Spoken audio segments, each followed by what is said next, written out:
What am I doing? You got to go. Good morning, everybody. Thank you for joining us live on our first live stream of the year, African Reform Movements channel. Hope you are having a wonderful new year so far. And as ever, we are back with a bang. We are back with another interesting, thought-provoking topic. As ever, my name is Uche Noka, and we will be joined by Dr. Nii who's online as well. He will be talking to us about the way forward as a Fourth Republic. Fumbles. So, if you're new here, just a few housekeeping rules and just some things you might need to know about. Dr. Nii has a number of social media platforms which you can connect with him on. All of his handles are there. They'll also be in his description box. If you don't manage to write them down now, that's not a problem. Just go to his description box afterwards and get that information. We also ask that you send all of your questions regarding this episode via the chat function of the live stream. Please don't think your questions are.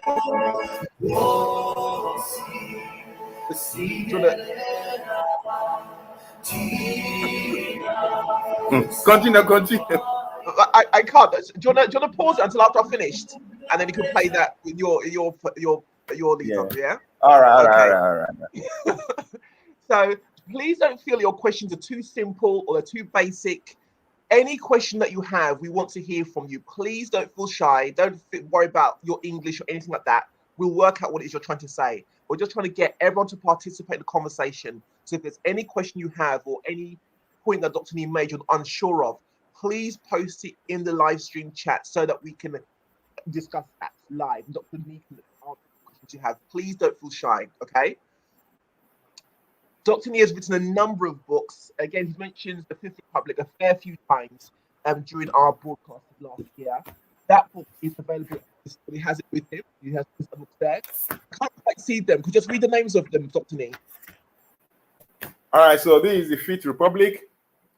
Consider reforms to rescue, reinstate, and restore Ghana. This Weep No Africa. Refrain your voice from weeping and your eyes from tears. There is hope in your future. Jeremiah 31, 16-17. Then this is the First State Charter. And then Afro-Democracy. Sorry, what was the one you said just before Afro-Democracy? I didn't hear you. The First State Charter. First State. Okay. Right, excellent. And then Afro-Democracy, Democracy Brewed in African Port, Sankofa.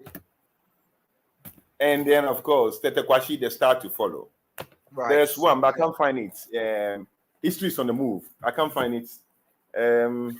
But Uche, you continue. Right, so all of those books can be purchased at Dr. Nii's Book Nook store.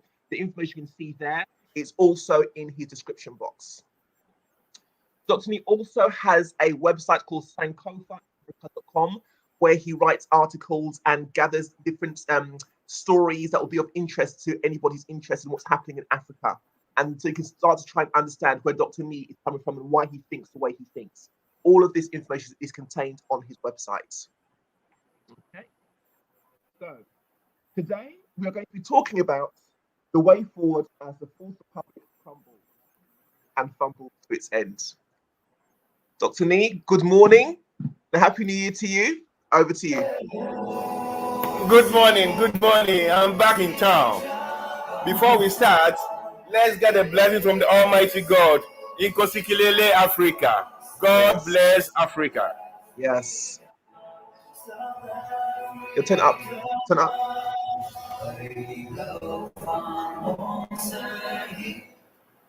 All right. Thank you very much, Uche. We thank God for a new year, and I wish all the guys watching at the moment a happy new year. May this year be one of peace, prosperity, and good health. And I say this on my behalf and on behalf of my organization, the African Reform Movement. Thank you very much. We are starting with a very provoking topic, the way forward. As the Fourth Republic, Bumbles, Fumbles, and tumbles to death. First light, please. Oops. Right. So I arrived back here on the 2nd. All right. So we will look at it from 3 perspectives. The way forward. As the Fourth Republic, autolysis. Autolysis is that you break it down yourself. Okay, you are killing yourself. The Fourth Republic Constitution has killed itself. We look at the introduction, observation, and fix the country. Second slide, please. Introduction. I arrived back here the afternoon of the 2nd of January. That was Sunday, I think.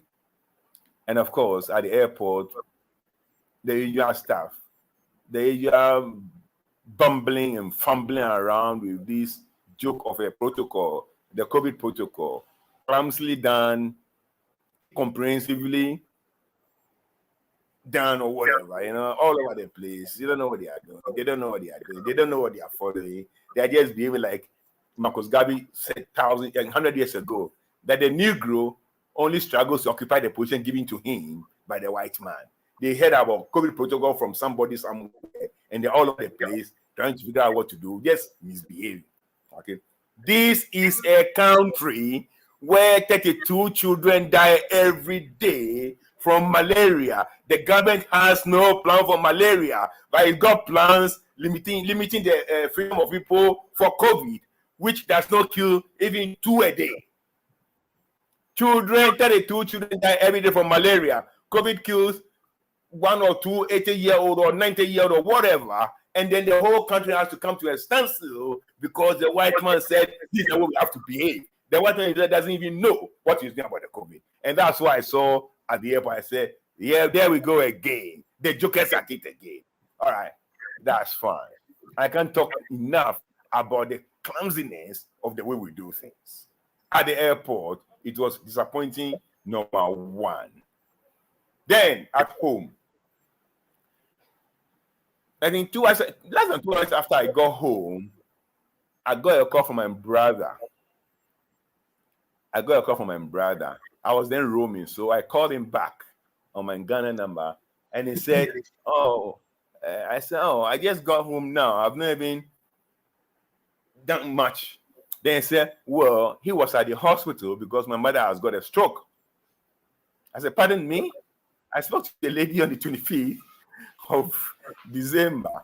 I said, yeah, she's got a stroke, and they are the emergency department. All right, so I went to the emergency department, and that's where the real disaster began. All right. I mean, they were just lying there. And I'm talking of Kolibu Teaching Hospital, where I was trained. Mm-hmm. So I asked that, when is she going to move to the stroke unit? She doesn't have to be here for 24 hours. She doesn't have to be in the emergency for 12 hours. She doesn't have to be there for 2 hours. When are they going to move her to a stroke unit? They had no answer. And I left there. I didn't want to do anything because I know those working there have not done anything wrong. They are just doing what they do all the time. The instructions always come from somewhere else. Anyway, the following day, now let me say this. The following day, Monday, I went to the hospital again. She was still at the emergency department. So I called the CEO of the hospital. Who was a very good friend of mine, a junior of my actual medical school. He didn't know that I was there because of a problem. So he started talking, the usual talk, and I said, boss, I'm here with a problem. And the problem is that my mom is at the emergency department with stroke, and she shouldn't be there. Mm-hmm. And she shouldn't be there 24 hours. It's not acceptable. Oh, Neil, fine. No, please, please. I'm coming there to sort it out. I said, well, I left the hospital. I couldn't stand it. They said, no, don't worry. I'll sort it out. So the CEO drove to Kolibu to go and fix my old lady, and the old lady was moved to the stroke unit. You see, but the point is that it should never be like that. Mm-hmm. It should never, ever be like that. That I will have to come in and call the CEO of the #1 hospital in the country before a patient, a retired principal nursing officer in her own right, before she's moved to the stroke unit. She worked for the government. She worked for the Republic of Ghana for almost 40 years. Wow.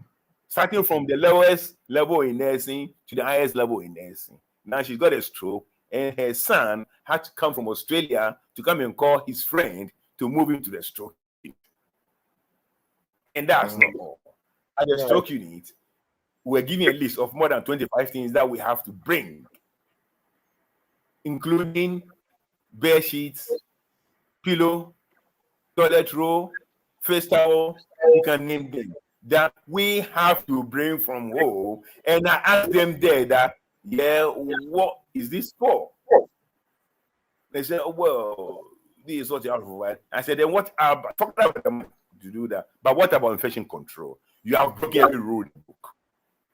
What about infection control? You should know that hospital bedding and stuff like that are not only washed, they are sterilized. Mm-hmm. Then when I said that, please, who are you? I said, I'm the oldest son of this woman. He said, no, not that we mean, who are you in terms of, I said, why is that necessary? You should know that hospital things are not in a proper hospital. They are not just washed, they are sterilized, and they are kept in blanket formats and are used when necessary. You've broken every rule. Okay? You have infection control unit in this hospital. She said she doesn't know. I said, as we are accredited to do anything, this is a disaster.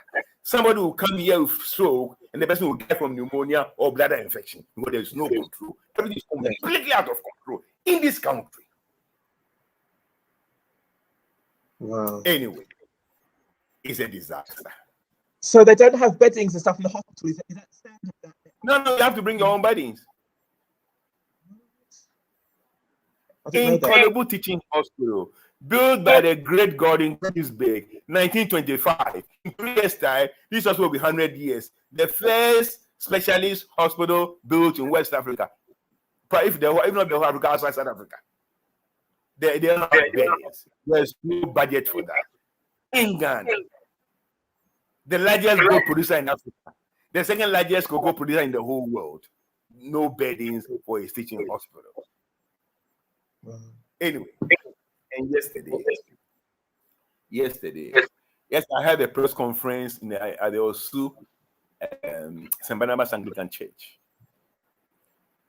And,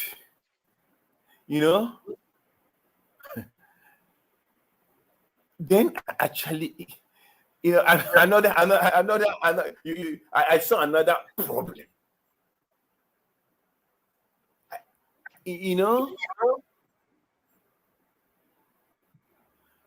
I don't even know where to begin from. All right, next slide. You don't want to explain that one, or just gonna let it go? Yeah, let's talk about the observations. Next slide. Okay. So, the observations. Because I'll talk about what happened yesterday under my observation. Mm-hmm. There's no doubt there is constitutional decadence. Okay. 2 days ago. Oops, sorry. 2 days ago, I received one of these flyers from a young cousin of mine, Jojo. Dr Nii, if I knew you were coming, I would have organized to add you to this symposium or whatever. And the symposium is next Friday. And I think the topic is avoiding the impending death. 1992 Constitution. Avoiding the impending death of the 1992 Constitution. And the two special speakers there are the majority leader in our parliament and the minority leader in our parliament. And then there's, I think, a third gentleman, I've forgotten his name. But sort of the parliament and the government have realized that the 1990 Constitution is about to die. That's the way they think. Avoiding the impending death of the 1992 Constitution. Let me tell you something. Too late. The Constitution is a DOA, okay?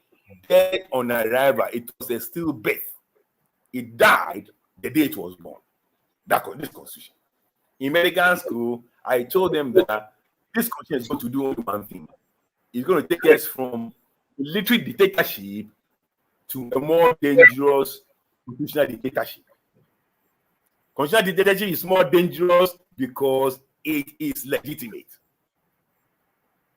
The military dictators, they all know that there's always an issue of legitimacy to their rule. But the constitutional dictatorship, they have voted for them. So they do it with impunity. And that's where we are today. And that's why now they are saying, how do we avoid impending death? No, this constitution does not need to die. It needs to be cremated. It's dead already. So that is one. That's the easy part. That's the easy part. The next problem I realize is consciousness decadence. The mindset is rotten.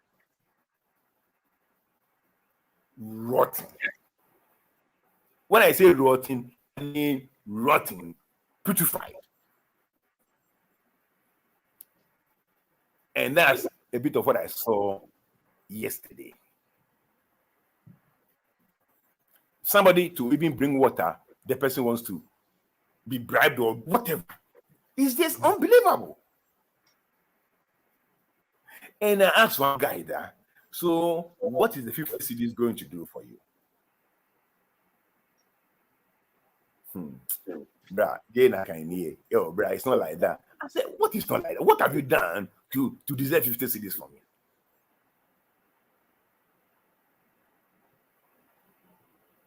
You have lived like this up to this point and nothing has changed. Don't you think it's about to assess everything and move in a different direction? Mm-hmm.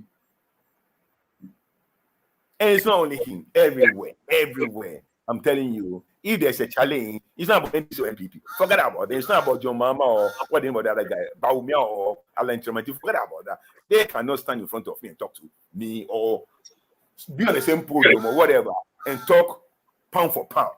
They know that. That's not the problem. The problem is the mindset of them. That's the challenge. That is the challenge. My sister, things have really fallen apart. Your fellow Igbo man, that's what you wrote. Things have fallen apart.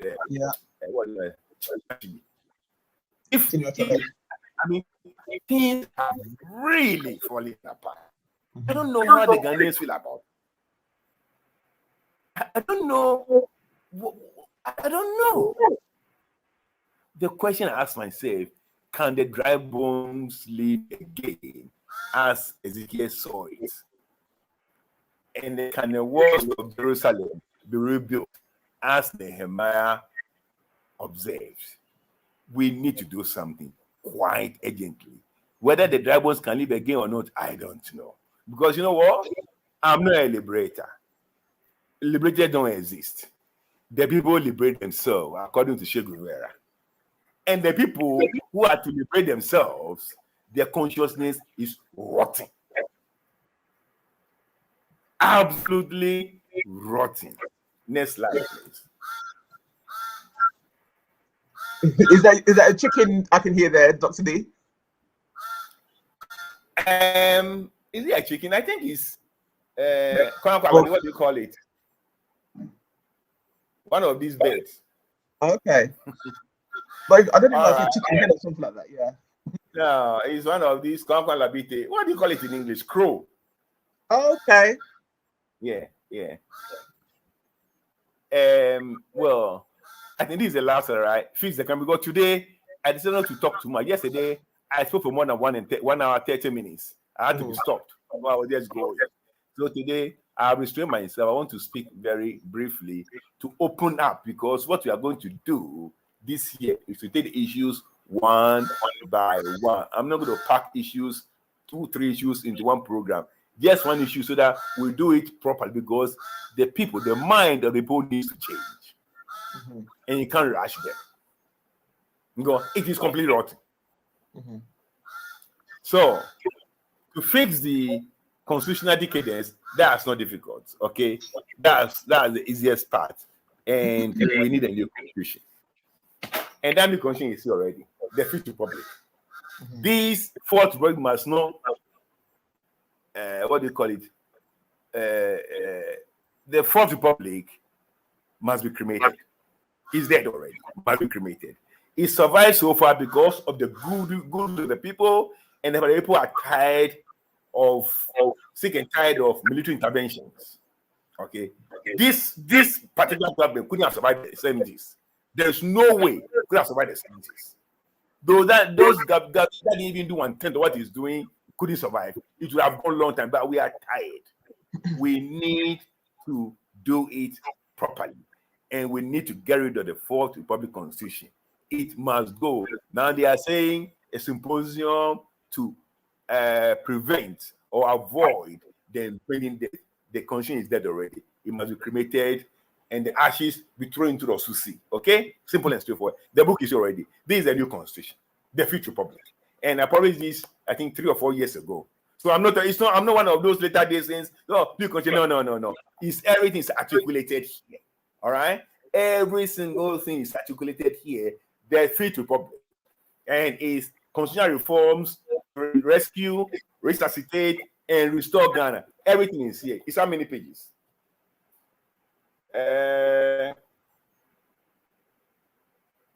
Almost 160 pages of raw stuff, okay, to redeem Ghana. And not only that, there's no point to write a new constitution if you're not going to create a better state. And this is the book, the Fair State Charter. Okay, this Federal Republic should lead to a Fair State Charter. Now, the Fair State Charter is what the preamble of the Fourth Republic Constitution says. It says that we the people should establish a framework of government that will secure for us and posterity, 1, the blessings of liberty, 2, equality of opportunity, and 3, prosperity. So far, we have failed in all because there's no mechanism in the constitution to achieve these 3 things. Okay, so we have the mechanism here, and the fair state, which is what the preamble says we need to do. We have the fair state here. How the new state will be 10 times, 100 times, 1,000 times better than the state we have today. The fair state is here already.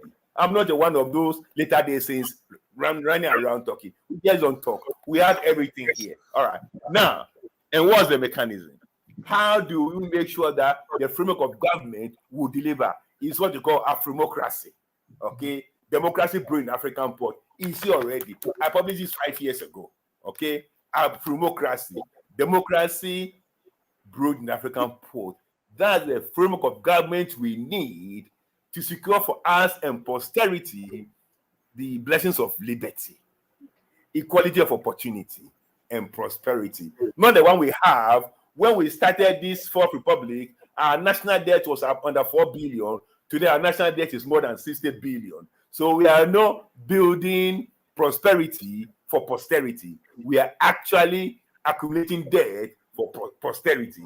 So it is dead. It must be cremated. Okay, we are not even going to bury it because just in case some form of resurrection power happens, you may resurrect. We are going to cremate it and throw the dust into the sea. These are the issues. Afrimocracy, the framework of government that will deliver the goods. Free Republic, the new constitution we need. Fair state, the result of the new constitution. And of course, we have Weep Not Africa. This is my manifesto. This is my manifesto, and it's not a joke. Okay, we've done all this already. We are not talking about whatever. It's here already. Okay, how many pages? 193 pages of hard stuff. How to move from a third world to the first world. We have written our own Live for You book here, Weep Not Africa. And it says that refrain your voice from weeping and your eyes from tears. There is hope in your future. Jeremiah 31, 16 to 17. If you read further, it says that his children in the diaspora is going to bring them from the land of the enemy to come and build Jerusalem and Judea. The deliverance of Israel was to come from a diaspora. And I'm saying again that deliverance of Ghana is going to come from a diaspora. This is the pathway. This is the roadmap. from a third world to a first world. If I decide to go through this one by one, you start crying. I'll reserve that because this year we are going to go through these things one by one, so that people will know that there is hope for the future. People will know that there is hope for the future. And now this little book, the question they start to follow. Why do I say they start to follow? When Jesus Christ was born, the wise men, how did they get to know where Jesus was? They were led by a star. When there's going to redemption, there must be a star that will lead to the sight. This man was able to bring cocoa from a diaspora to Ghana to make our country in the first place viable. Now, thieves, thugs, Talibanized crooks have destroyed the country built with this one singular vision. If we have to reclaim our viability, if we have to reclaim our sovereignty, if we have to reclaim our independence, then we need a star to follow. And this man came from the diaspora with cocoa. Now we need a new cocoa. We need a new cocoa. And the new cocoa is the African Reform Movement that is coming to reclaim our viability as a state, to reclaim our sovereignty as a state, to reclaim our independence as a state. Ghana shall be free again. Yes. Excellent. Thank you, Dr. Nii.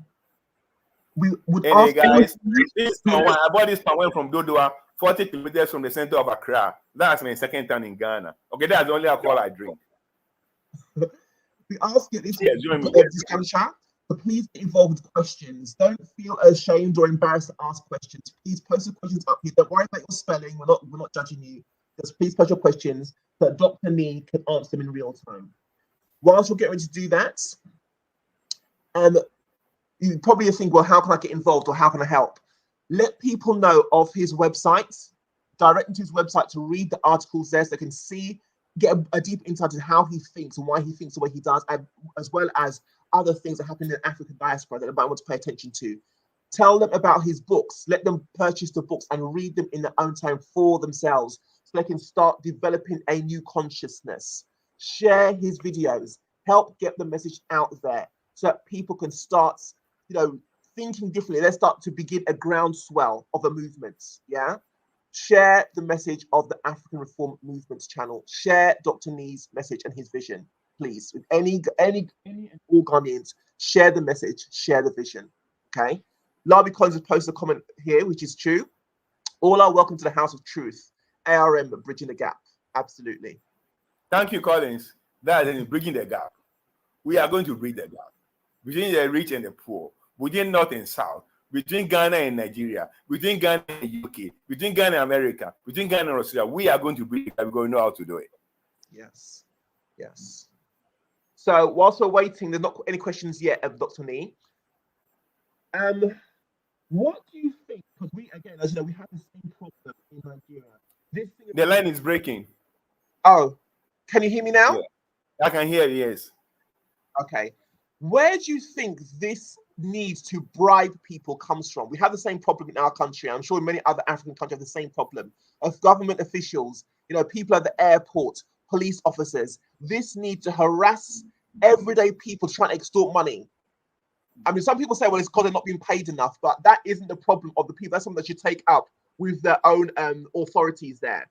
But they're harassing and terrorizing their own brothers and sisters, harassing and terrorizing the citizens and making the country almost like uninhabitable. Where do you think this thing comes from, or what can be done to challenge it? Low consciousness. Low consciousness, I'm telling you. Not knowing clearly the lines between what is right and what is wrong. Everything is done on the basis of convenience, and they'll give you reasons why they have to do it.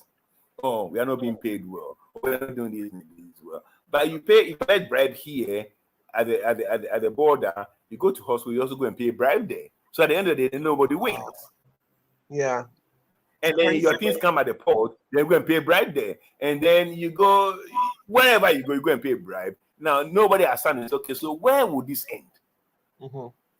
And like I keep saying, it is impossible to solve any problem with the same level of consciousness that created in the first place. We need a new and a higher level of consciousness. It's the same basic problem of not knowing what is right from what is wrong.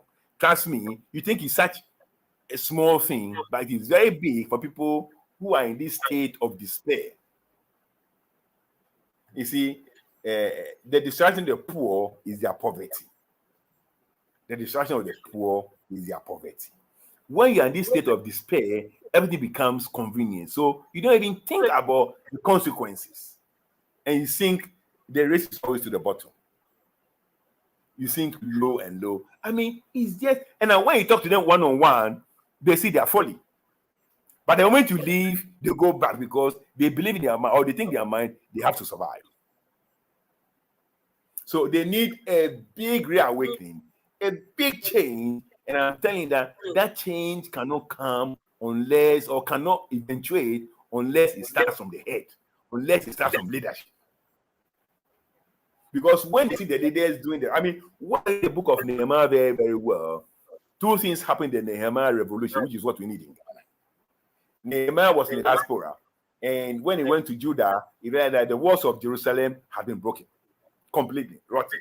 He had reports about how people they are suffering, they are crying, they are shouting to God, no redemption from nowhere. When he went there, he met massive resistance, but two things.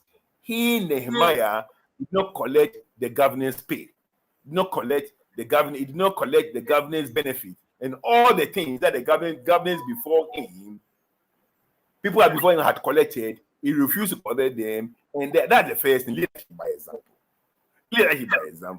And the second one was that the people had a mind to work. The people had the mind to work. When people do not have the mind to work, you can shout as much as you want, nothing will be done. And that's why Shugura said, there are no liberators anyway. Liberators don't exist. The people liberate themselves. They must have the mind to work. And what I'm going to do, seeing what the problem is, I'm going to move on to major platforms, like going to the churches. Tomorrow, I'm starting from Osu. Probably I'll preaching 5-10 minutes at the Osu Anglican Church, if possible, at the Presbyterian Church too. And I'll connect with all the major churches. Good. And I'll give them a message for the year. We need a Nehemiah revolution in Ghana. That's good. Because without that, to change the mind of the people, to rise to a higher and new consciousness is not going to be easy. That's the challenge. Not in this MPP, not your mama or any of those guys floating around. They know. They have nothing to do. They have nothing to offer Ghana. They want to be there to chop the money from. Because Ghanaians look on who has a job.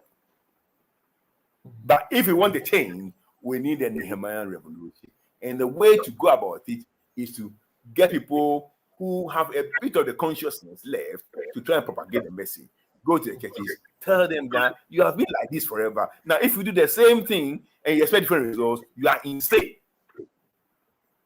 You need a new way. You need a new way.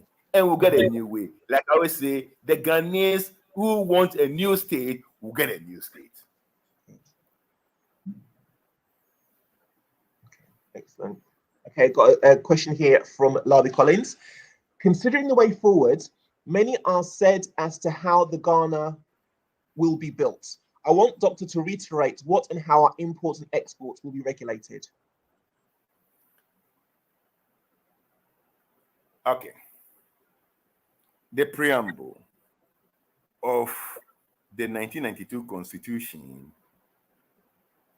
is the soul of the Constitution, is the color of the Constitution.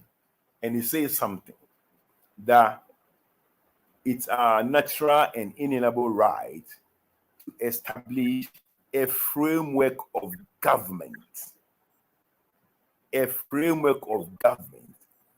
that will secure for ourselves and posterity blessings of liberty, equality of opportunity, and prosperity. So, Collins, what you are saying is that what framework of government will do what the preamble says. That's where I'm coming from. So the solution to what you are saying is the framework of government. Import and export will be part of that framework. Okay. We can't pick import and export out and create a system for it. It has to be part of a framework that delivers. And that's why I'm telling you that we have the new constitution here, and we have the fair state here, and they talk to each other. Okay. Now, if I'm going to take what you're saying, because I've written this also in the Whip No, in the Whip No Africa, I've written it under taxation. There's a whole chapter on taxation here that will tell you how the new tax regime will work. Okay. Now, like I said before, this year we are going to take it one by one. Otherwise, it becomes very long meeting here, and Ghanaians have very short attention span. All right, they get tired. They want to go and watch Chelsea Man U rather than listen to how they will be delivered. And that's our people. Okay, that mindset needs to change. But I can tell you that there's a whole chapter on taxation here. Okay, and this with all these things, I can talk about it the whole day because I wrote it from my mind. I don't need to even open them to really talk about them. But reserve those details for subsequent encounters like today. All right. So thank you very much for the question. I'll note it, and probably one of the first things I'll talk about taxation. Because import and export and all those things come under that, or mobilization of funds. You know, there's a whole chapter on that. Okay. Right. Kenneth says something here. Glad to have learnt about the need for changes to our constitution from Nii a few years ago. There has been lots of talks from all over Ghana to change the constitution.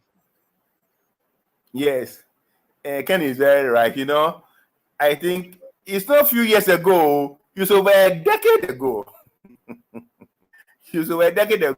And everything has its got time. Okay, there's time to build, there's time to tear down, there's time to cry, there's time to laugh, there's time. So the time for the change is now.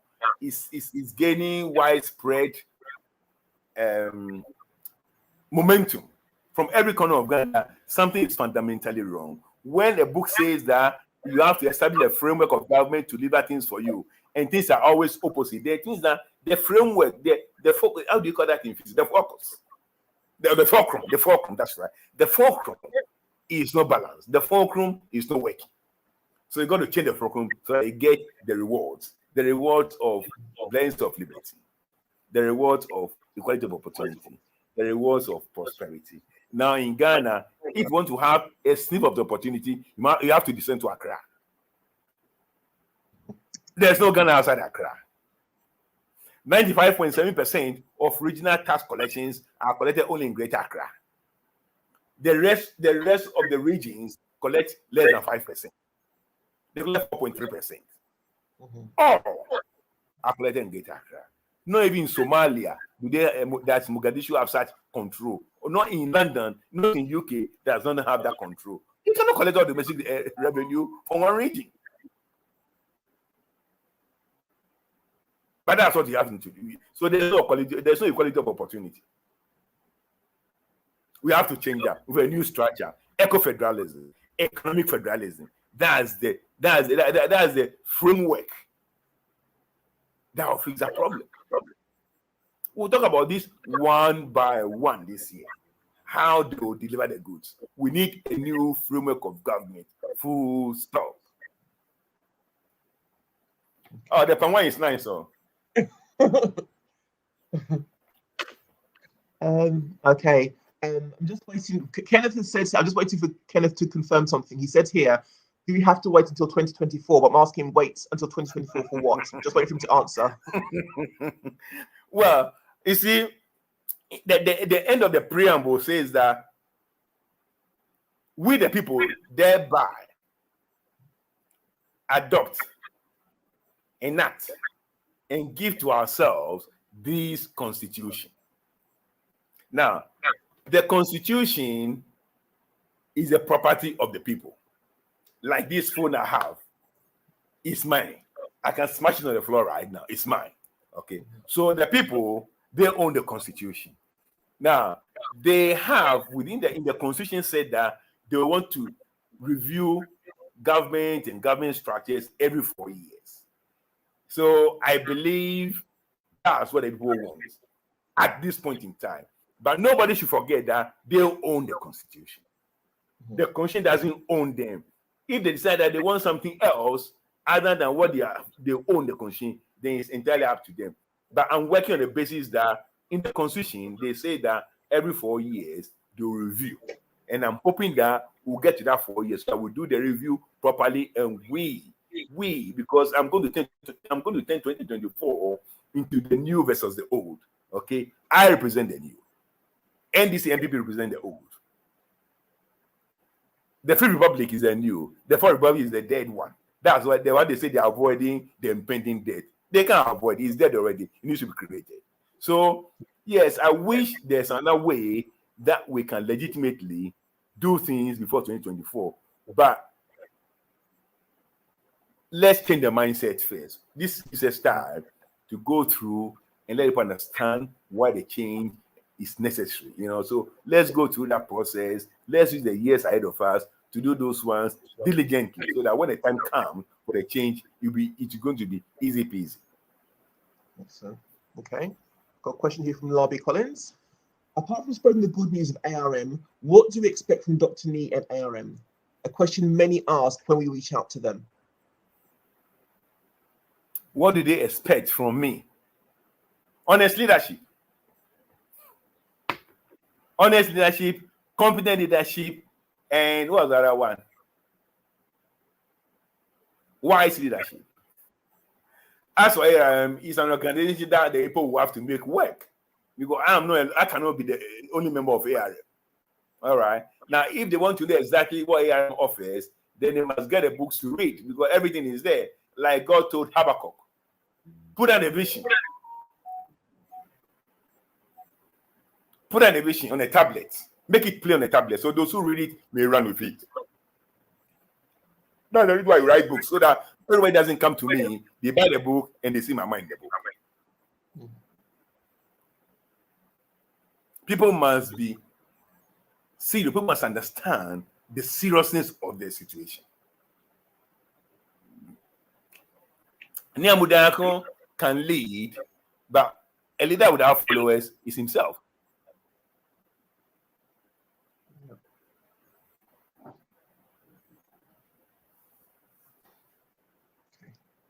On another note, Kenneth asked, how's your mum? How's she doing? Oh, yeah, she's fine. The old girl. Oh, she's a tough. Yeah, yesterday after the press conference, I went to visit her. And when I squeezed on the nail bed, say, oh, Plummy, you're hurting me. So she's coming. She's speaking 1 word, 2 words. And Tuesday evening, they called me that they're going to start their tube feeding. And I told them they should go ahead, because actually when I saw them there in the morning, I wanted to tell them, but I didn't want to be too much intrusive, because you see, one of the things that happens is that when they get stroke, some of them lose the gag reflex, the reflex in the throat that directs food into your gullet, not rather than into your lungs. Okay, because you lose that reflex there because of some changes.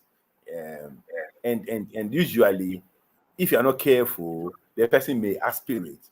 The food will go into your lungs. The person will die from aspiration pneumonia instead of from the stroke. All right. But I didn't tell them that. I was hoping they will contact. So they contacted, I said, yeah, do that. Now they did that.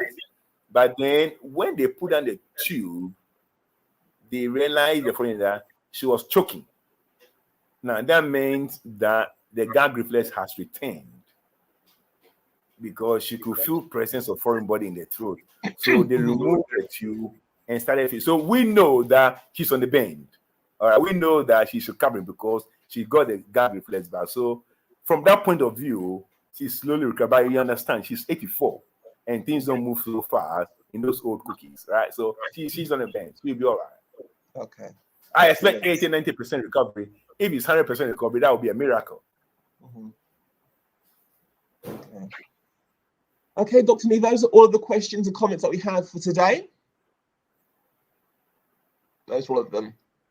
So, yeah, there's an easy session for you today. Oh, okay. Sophia says, Ghana doctors are good. It's just that they don't have the right equipment. Do you agree? The what? Sophia, she said here Ghana doctors are good. It's just they don't have the right equipment. Do you agree? Yeah, I must say that I mean from the same book, so yes, that is technically correct. And I must also say that in my sojourn in other parts of the world, Ghanaian midwives and theater nurses are very good. Mm-hmm. I don't know how they're operating now, but what I experienced in Kolubu and what I've experienced outside Ghana, I can put theater nurses and midwives. In fact, Ghanaian midwives are very good, or were very good. I don't know. I can't comment now. So for me, if I should come back and notice a big difference from now and then, I'll be very sad. I hope things haven't changed that bad. So yeah, doctors, we all learn from the same book. So technically, yeah, that's right. But I won't even buy the issue that they don't have the right things to work with, because it's their responsibility to make sure that they have the right things to work with. I did it. As a house officer, I let the junior doctors strike because we demanded the right thing for 8 months. All right. So doctors cannot sit there and cry that we can't do what we have to do because we don't have A, B, C, D. There's no government that can withstand the pressure from doctors if they decide to act. None. So, yeah, I feel sad. It's horrible. But we'll change it. We'll take our country back from the thugs and the Talibanized crooks. Okay. Now being said this, You come. Oh dear. I'm here in Accra. They know why I live. They should come. I won't invite them. Don't invite them, Dr. Nii. Don't invite them. No, I'll sit them down and slap all of them.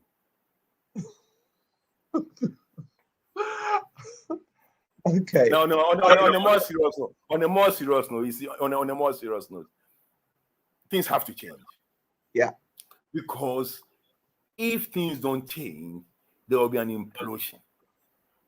I mean, that's overwhelming evidence across the world. When you push people too far, something happens. People will always respond. Mm-hmm. Action and reaction are equal and opposite. That's fundamental in classical mechanics. Mm-hmm. I didn't say it was Newton who said that. Actually, I think that's Newton's second law or something like that. Action and reaction are equal and opposite. You can't continue. We can't continue this way. We all know the difficulty is that they don't know they don't have the solution, but they want the power. Okay, so they won't relinquish the power to the person who has the solution, but that will make them redundant. And that's where the problem is. But for me, I want to save my country. Mm-hmm. I have no other interest. Absolutely no other interest. I don't have to know what I'm doing. I'm not looking for a job. But it is very sad. The country that has produced me, the country that has helped enormously in my training to be in the bottomless pit and sinking further. That is not acceptable to me. If Ghanaians want it this way, they can have their country. Like I always say, honestly. But I know they don't want it this way. So I'll make the push. If they accept it, fine. If they don't accept it, that's okay. Mm-hmm. But I want to put it on record that this is what I did, or this is what I tried to do for my country. That's it. Yeah. That's it. Yeah. Excellent. Okay, one final one here. Kendra says, what percentage of Ghanaians are ardent readers? Is there any other way to propagate ARM message? I think what Uche is doing now is very positive. Yes, Ken, Jaliabe, thanks. I agree with you 100%. One classmate of mine, one of my mates told me that Kong might go more than 1,000 words. Kong might go 2 pages. What can he? If you write that over 2 pages, we don't even read it. So you have to try and write 500 words or thereabout. Then, and I was not because I know he was telling me the truth. So this year, we have to find ways of doing things better. We have to propagate a message in a different way that will be palatable, that will be acceptable, because there's no point selling things that nobody is prepared to buy. Mm-hmm. So Uche is doing very well. I'm going to make an honorary Ghanaian by executive power. And we'll find ways to provide your message.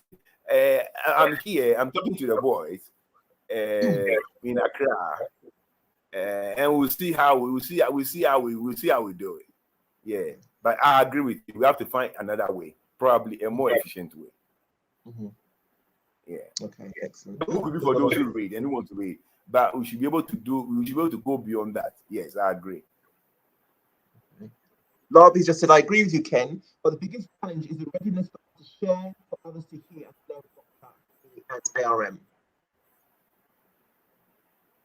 Yeah. Like I said, we need the Nehemiah revolution, and Nehemiah faced rigorous opposition when he went back to Jerusalem, when he went back to Judah. Rigorous. Both internal and external forces were against him, but he persisted because the people had their mind to work. So we'll try and work on the mind of the people. Transform yourself by the renewing of your mind. That's what Apostle Paul said in Romans. So even the Holy Ghost doesn't transform people. You get transformed by renewing of your mind, so that you know what is acceptable and the perfect will of God. And to do that, you need to hear the word of truth. The Holy Ghost doesn't do that. Otherwise, we become zombies.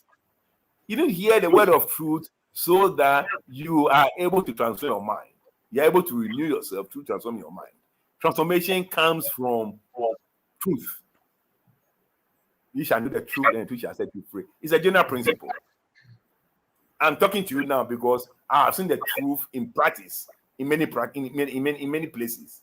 Like God, the best practice. I've seen how it works, what doesn't work, and I renew my mind accordingly. So now I can talk to my people about the good things I've learned from the white man, like Dr. Agre said. If he should reincarnate, he will reincarnate as a black man and teach his people the good things he's learned from the white, not the bad things. Not LBG, TYKZ, whatever. The good things that he's learned from the white man. Mm-hmm. Because they have done good things and they have done bad things. We have enough bad things of our own. Let's learn the good things so that we move forward. We'll close the gap. We'll bridge the gap. That's what we want to do. Excellent. Thank you, Dr. Nii, so much for that. Thank you, everybody who's participating, sending your comments and questions. I really appreciate that. As always, we'll be back next Saturday at 11 o'clock, again with another topic. Spread the word. Let your friends, family, and people know. Let your fellow Ghanaians know to tune in, to send their questions in, to go to Dr. Nii's bookstore to purchase books there, and to look on his website so they can read his articles at their own leisure. Okay? Thank you, everybody. Thank you, Dr. Nii, for the first one of the year. Yeah, that's right. Oh, it's so nice to be here, except that from here, I'm going to soup. It doesn't look warm over there. Is it warm over there? The what? Is it warm? It doesn't look like it's sunny. Let me see the temperature. It looks a bit overcast where I'm sitting.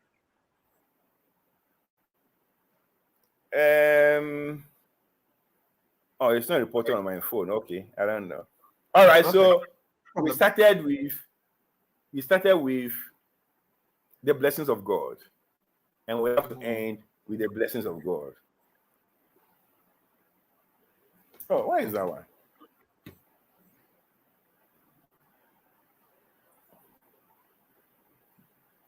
Oh.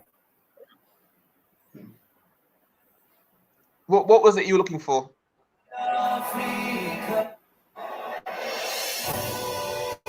Especially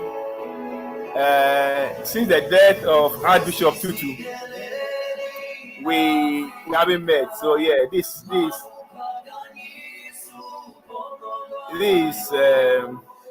which the Archbishop rest in peace. Yeah. In Kosikilele, Africa. God bless Africa. Yes. Atanimojoma, Africa. That's what we say it in Ghana. When we were children, we used to sing it in primary school.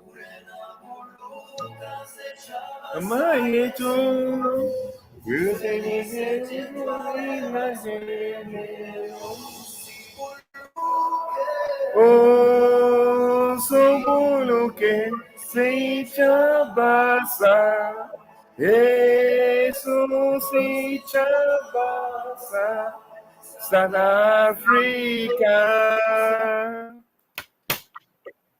God bless Africa. Yes. God bless Africa. But indeed, bless because Africa. the work we have here to do, I'm telling you, we need divine intervention. The Yes, mindset, 100%. 100%. it's just impossible. I'm telling you. But it's doable. We have to do it. We have no choice. We have no choice.